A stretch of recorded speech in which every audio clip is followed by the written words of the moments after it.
வணக்கம் மக்களே, வாங்க இன்றைக்கி என்ன ரெசிபி செய்ய போகிறோன்னு பார்த்தீங்கன்னா, சூப்பராக ஒரு கத்திரிக்காய் கிரேவிங்க. நம்ம பிரியாணிக்கெலாம் கொடுப்பாங்கள்ல, அந்த கத்திரிக்காய் தாங்க நம்ம வீட்டிலே செய்ய போகிறோம். ரொம்ப டேஸ்ட்டாக இருக்குங்க நம்ம வீட்டில் செய்கிறது.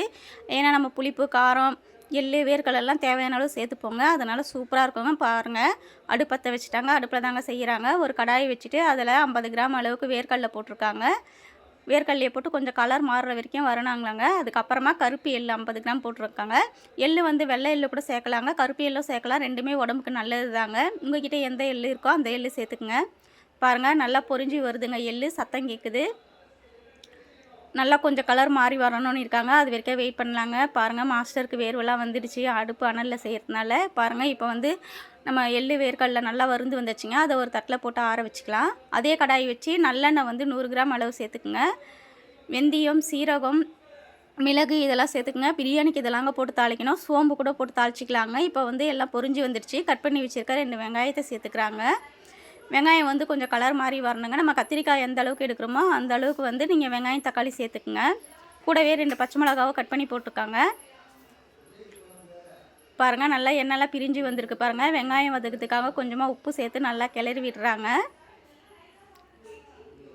இப்போ கட் பண்ணி வச்சுருக்க தக்காளியே சேர்த்துக்கினாங்க. பாருங்கள், தக்காளி நல்லா வெந்து வந்துடுச்சுங்க. நம்ம போட்ட வெங்காயம், தக்காளிலாம் நல்லா குழஞ்சி வந்துச்சுங்க. இப்போ வந்து இஞ்சி பூண்டு பேஸ்ட்டு 1 ஸ்பூன் அளவுக்கு சேர்த்துருக்காங்க. இஞ்சி பூண்டு போட்டு நல்லா கிளறி விட்டுருங்க, இல்லைனா அடியில் பாத்திரத்தில் ஒட்டிக்கும். இப்போ வந்து கத்திரிக்காய் போட்டுக்கிறாங்க பாருங்கள். கத்திரிக்காய் நல்லா ஃப்ரெஷ்ஷாக இருக்குது பாருங்கள். நல்லா கொத்து கொத்தாக அரிஞ்சு வச்சுருக்காங்க. கத்திரிக்காய் பிரியாணிக்கு இந்த மாதிரி போட்டால் தாங்க நல்லாயிருக்கும். கத்திரிக்காய் வந்து நல்லா எடுத்து சாப்பிட்லாம். காம்போடு போட்டிருக்கோம் பாருங்கள். நல்லா கிளறி விட்டுக்குங்க. கத்திரிக்காய் வந்து கொஞ்சம் நல்லா வதங்கி வரணுங்க. நம்ம வந்து தனியாக ஆயிலில் ஃப்ரை பண்ணல, அப்படி தாங்க போட்டு செய்ய போகிறோம். இப்போ மூடி போட்டு வெயிட் பண்ணலாம் வாங்க. ஒரு 2 நிமிஷம் பொறுத்து ஓப்பன் பண்ணியாச்சு. பாருங்கள், கத்திரிக்காய் வந்து நல்லா வெந்து வந்திருக்கு. எண்ணெய்லாம் பிரிஞ்சு வந்திருக்கு பாருங்கள். எப்படி இருக்குது பாருங்கள். நல்லா கத்திரிக்காய் செண்டு செண்டாக இருக்குது பாருங்கள். இப்போ வந்து மஞ்சள்தூள் கொஞ்சமாக சேர்த்துக்கிறாங்க. மஞ்சள்தூள் சேர்த்து நல்லா கிளந்து விட்டுட்டாங்க. அடுப்பு பாருங்கள் எப்படி சூப்பராக புகை இல்லாமல் எரியுது பாருங்கள். அடுப்பில் செய்கிற சமையலுக்கு வேறு லெவல் டேஸ்ட்டு தாங்க இருக்கும்.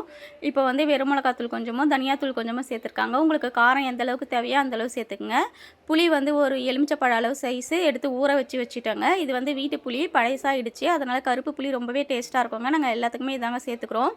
புளியை சேர்த்து நல்லா கிளறி விட்டாச்சு பாருங்கள். இதுக்கு வந்து கொஞ்சம் புளிப்பு அதிகமாக தான் நல்லாயிருக்குங்க. நல்லா எண்ணெய் பிரிஞ்சு வந்துடுச்சு. இப்போ நம்ம வந்து அரைச்சி வச்சுருக்க வேர்க்கடலையும் எள்ளையும் சேர்த்துக்கணும் பாருங்கள். நல்லா கிளறி விடுங்க. இந்த எள்ளு வேர்க்கடலை சேர்த்த உடனே நமக்கு கிரேவி நல்லா திக்காக வந்துடுங்க. பாருங்கள் எப்படி வந்திருக்கு பாருங்கள். கலரும் மாறிடுச்சு பாருங்கள். நல்லா எண்ணெய் பிரிஞ்சு வருது பாருங்கள். சூப்பராக ரெடி ஆகிடுச்சுங்க நம்ம கத்திரிக்காய் கிரேவி. மேலே கொத்தமல்லி தூவி நம்ம கத்திரிக்காய் கிரேவியை முடிச்சிடலாங்க. ரொம்ப சிம்பிள் தாங்க. கண்டிப்பாக வீட்டில் ட்ரை பண்ணி பாருங்கள். ஆனால் இந்த கத்திரிக்காய் கிரேவிக்கு நல்லெண்ணெய் தாங்க முக்கியம். நல்லெண்ணெய் செஞ்சாங்க ஃப்ளேவரும் டேஸ்ட்டும் சூப்பராக இருக்கும். நம்ம 2-3 நாள் கூட கெட்டு போகாமல் வச்சு சாப்பிட்லாங்க. இந்த வீடியோ உங்களுக்கு பிடிச்சிருந்தா கற்று சூப்பர் சேனலை லைக் பண்ணுங்கள், சப்ஸ்கிரைப் பண்ணுங்கள்.